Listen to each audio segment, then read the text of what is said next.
meus caros amigos, sejam todos mais uma vez muito bem-vindos para esse nosso encontro especial para falar das alterações trazidas para dentro da legislação penal e processual penal, como fruto do pacote anticrime. O tema dos nossos encontros continua então o mesmo, Lei 13.964 de 2019. Já falamos das alterações trazidas para dentro do Código Penal, na sua parte geral. Este foi o primeiro bloco de trabalho dos nossos encontros. E também as alterações trazidas para dentro do Código Penal na parte especial, crimes em espécie. No nosso último bloco, trabalhamos com as alterações trazidas para dentro da Lei de Execução Penal. E agora, em breves linhas, porque infelizmente o lapso temporal que tenho para abordar com os colegas é curto, e as alterações são absolutamente significativas, muitas, mas tentarei resumir pelo menos. Tópico 4. Alterações que o pacote anticrime trouxe na legislação penal especial, nas leis extravagantes. Vamos fazer um checklist então? Quais leis penais especiais sofreram alterações em decorrência do pacote e em breves linhas, quais foram essas alterações? Em primeiro lugar, Lei de Crimes Hediondos. Em segundo lugar, Lei de Lavagem de Capitais. Olha que legal. Estatuto de Desarmamento e Lei de Drogas também sofreram alterações em decorrências do pacote anticrime. A Lei de Combate às Organizações Criminosas, 12.850 de 2013, teve inúmeras alterações. Infiltração de agentes, colaboração premiada, uma série de novas premissas a estes institutos foram trazidas em decorrência do pacote. A lei que fala do Disque Denúncia também teve uma alteração, que fala dos procedimentos, dos trâmites, dos processos nos tribunais superiores, Lei 8.038 de 90. A lei que fala do Fundo Nacional de Segurança Pública, que é uma lei de 2018. Código de Processo Penal Militar também teve alteração. Improbidade administrativa, lei de interceptações telefônicas, a lei que fala de transferência de presos, presídios federais, até já mencionamos isso em aulas passadas, identificação criminal também, falamos em detalhes das alterações trazidas por essa lei, e também a lei que fala dos juízos colegiados. Então eu destaquei 14 leis penais especiais ou com interesse penal que sofreram alterações em decorrência do pacote anticrime. Veja então, meus amigos, não foi pouca coisa. Efetivamente, o pacote anticrime veio para alterar a estrutura do direito e do processo penal e com a devida vênia. Às vezes, com alterações que foram fruto de pouquíssima discussão da doutrina. A lei, o pacote anticrime, ele foi unilateralmente imposto. Essa é a grande questão, e já falamos sobre isso lá nos nossos primeiros encontros. Infelizmente de uma forma impensada em vários temas. Tiveram alterações profundas e algumas bem relevantes, outras com a devida vênia, apenas para demonstrar cada vez maior incidência do poder punitivo estatal, sem uma justificativa criminológica adequada com a devida vênia. Aos colegas que pensam em sentido contrário, veja, o meu papel aqui como professor, como operador do direito penal, pensador do direito penal, é apenas trazer premissas para enriquecer a discussão sobre o tema. Minha valoração não é de âmbito político, não é de âmbito futebolístico, não é do âmbito religioso. Os meus comentários são estritamente técnicos, jurídico-penais. E com a devida vênia, a quem pensa em sentido contrário, o pacote anticrime apenas fez inflar a estrutura do direito penal, o que com a devida vênia, mais uma vez, para que ninguém se sinta ofendido, não é este o propósito, mas isto vai na contramão do que se espera para o direito penal nos estados democráticos de direito. Dito isso, vamos fazer um checklist então destas alterações. Em primeiro lugar, na Lei de Crimes Hediondos, Lei 8.072 de 90. Tudo que está em verde, ou azul, enfim, depende da sua visão, são alterações trazidas pelo pacote anticrime. Então veja que o rol dos crimes hediondos sofreu uma significativa alteração, ele foi ampliado, significativamente ampliado. Muitos crimes foram mantidos, nenhum foi retirado, mas o rol foi aumentado. Por exemplo, crime de roubo. que agora entra em algumas situações na categoria de crime hediondo, tá bem?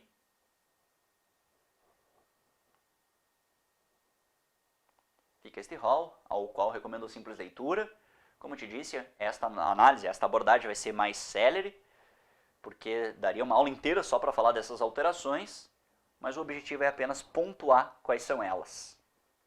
Furto, meu amigo. Agora o furto entra na categoria de crime hediondo, embora numa única hipótese, quando qualificado pelo emprego de explosivo ou artefato análogo que cause perigo comum.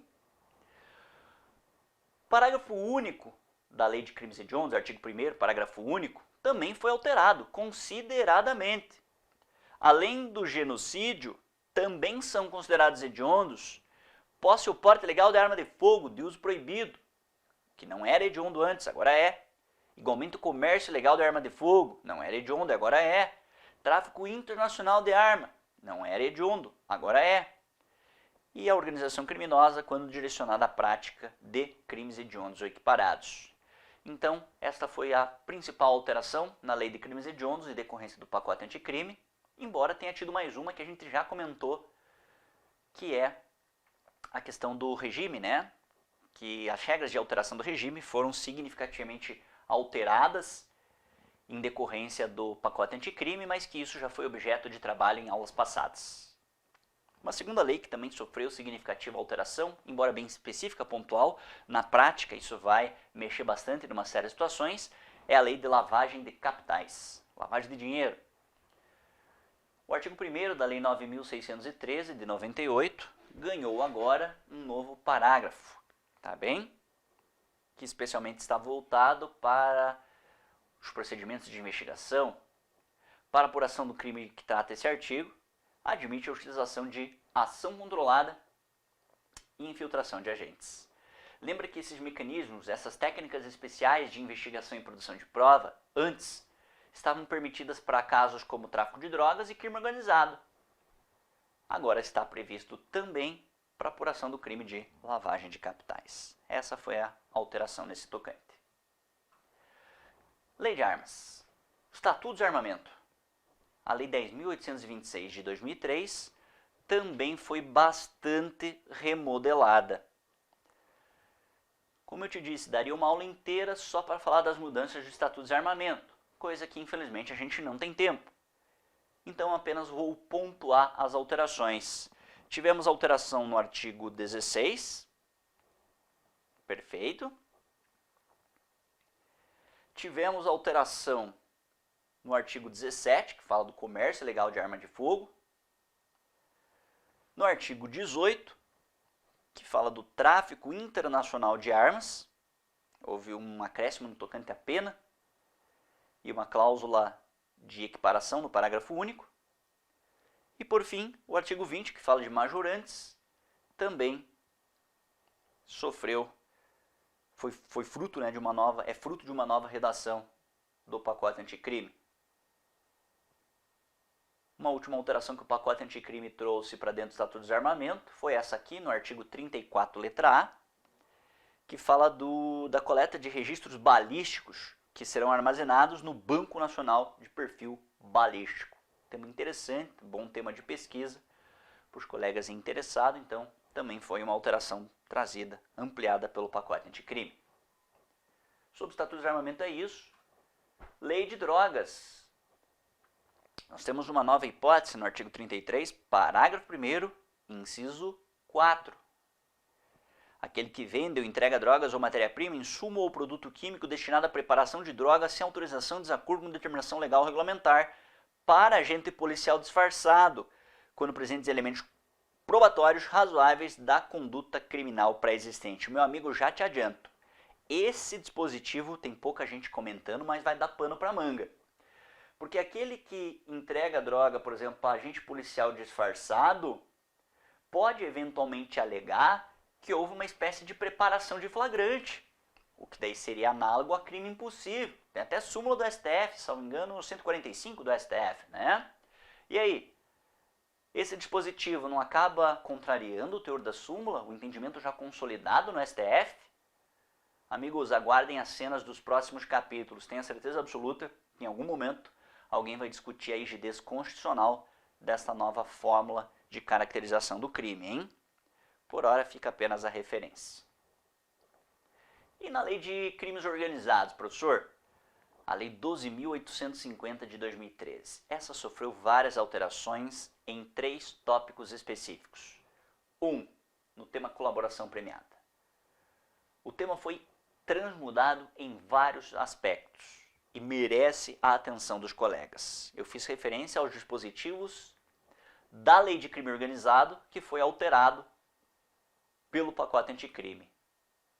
Artigo 3º, letra A, B e C, artigos 4º, 5º e 7º. Ou seja, basicamente todos os artigos que falam de colaboração premiada sofreram algum tipo de alteração pelo pacote anticrime. Não deixe de dar uma olhada, por favor. O artigo 10, letra A, novidade do pacote anticrime, também trouxe novas cláusulas para infiltração de agentes.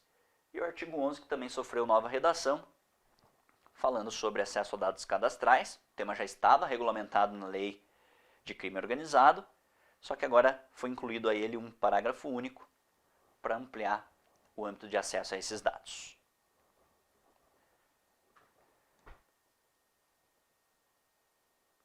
Ainda falando da lei de crimes organizados, o artigo 2º, que traz a conduta típica chamada crime organizado, né? Existe um crime, um tipo legal chamado crime organizado, também sofreu novas incursões, ganhando agora um parágrafo 8º e um parágrafo 9º.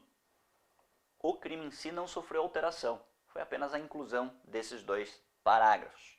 Tudo isso na lei 12.850 de 2013, a lei de combate às organizações criminosas. Uma 6ª lei que sofreu alterações com o pacote anticrime é a lei 13.608 de 2018, que dispõe sobre o serviço telefônico de recebimento de denúncias, o famoso Disque Denúncia.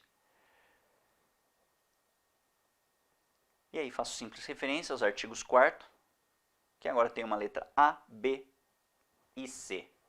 Simples leitura já dá cabo daquilo que foi objeto de alteração. Tá bem, meus amigos? Tocamos o barco para frente. A lei 8.038 de 90, né, que fala de procedimentos, de ritos nos tribunais superiores. O artigo 1º é um artigo especialmente importante. E agora a gente tem um parágrafo 3º, tá bem? Um parágrafo 3º, que vem falar exatamente sobre a possibilidade dos acordos de não persecução criminal, uma realidade, hoje, do artigo 28, letra A do CPP, também prevista agora para o rito nos tribunais superiores. Uma cláusula importante que merece a nossa atenção. Lei 13.758 de 2018 também sofreu alterações por conta do pacote anticrime. Essa lei dispõe sobre o Fundo Nacional de Segurança Pública. Veja, esse fundo especial, né, que tem natureza contábil, ele foi instituído em 2001, salvo engano. Lei 10.201 de 2001. Ele tem por objetivo garantir recursos, né, para apoiar projetos, atividades e ações na área de segurança pública e prevenção de violência. E aí o artigo 3º fala sobre os recursos que sustentam esse fundo. E aí esse artigo 3º ganhou agora alguns incisos, para os quais eu também só faço simples menção. Basta uma simples leitura, perfeito? Código de Processo Penal Militar, o Decreto-Lei 1002 de 69, ganhou agora um artigo 16, letra A e respectivos parágrafos. 1º, 2º, e aí alguns foram vetados, e o parágrafo 6º. Os colegas que atuam na seara do processo criminal militar devem dar uma atenção especial para esses dispositivos, que veio trazer algumas cláusulas de preservação do acusado, bastante interessante, inclusive resguardando a relevância da atuação do advogado, algo que é de se prestigiar, diga-se de passagem. Então vale uma leitura também dessas alterações no Código de Processo Penal Militar. Improbidade administrativa, Lei 8.429 de 92, fala sobre as sanções, né, aplicáveis aos agentes públicos nos casos de enriquecimento ilícito, no exercício de mandato, cargo, emprego, função pública. O artigo 17 especificadamente, é o artigo que fala sobre os procedimentos. E aí agora temos alguns parágrafos complementares. O parágrafo primeiro, que veio a ressaltar a importância, a possibilidade de acordo de não persecução criminal na esfera civil. É o que se chama de acordo de não persecução civil, análogo ao do artigo 28, letra A do Código de Processo Penal. E o mesmo vale para o parágrafo 10º, letra A, que vem para prestigiar a justiça consensual, possibilidade de acordo entre as partes. A Lei de Interceptações Telefônicas, meus queridos amigos, Lei 9.296 de 1996, passou a vigorar, agora acrescida, dos artigos 8º, letra A e 10º, letra A.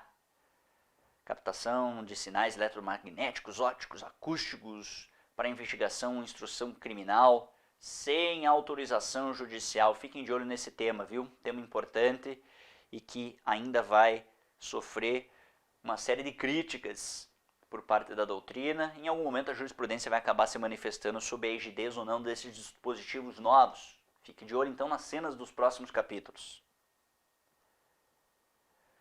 A lei que fala de transferência de presos para presídios federais, 11.671 de 2008, também sofreu alterações, inclusive a gente já mencionou em aulas passadas.